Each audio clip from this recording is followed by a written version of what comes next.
per poco attendi.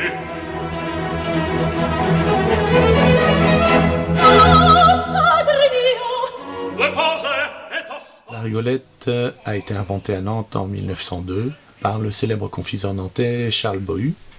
La rigolette fait partie donc du patrimoine de la ville de Nantes et une des rares confiseries qui existent toujours à Nantes.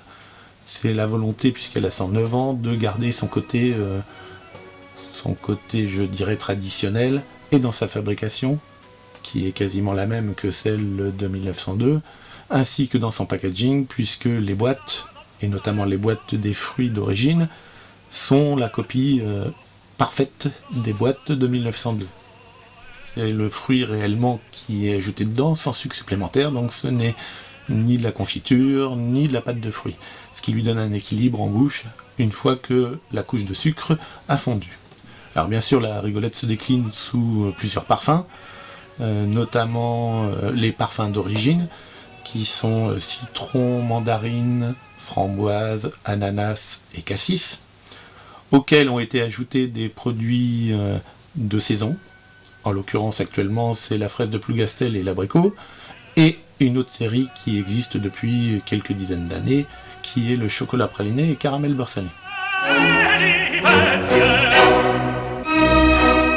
Alors tous les emballages et tous les conditionnements sont réalisés au magasin, que ce soit les boîtes, les sachets, notamment avec tous sont faits à base de nœuds confiseurs qui sont relativement longs à faire, tout ça pour garder le côté traditionnel et pour présenter la rigolette sous son meilleur jour. En tant que confiserie fine, bien évidemment, nous n'avons pas que des rigolettes. Il y a aussi les chocolats pour faire les ballotins, surtout pour Noël ou pour Pâques, ainsi que les spécialités.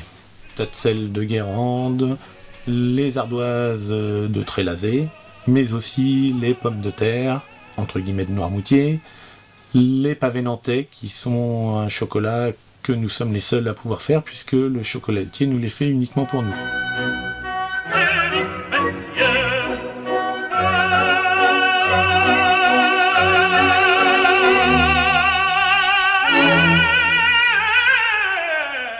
La clientèle de la rigolette est divisée en deux, on va dire.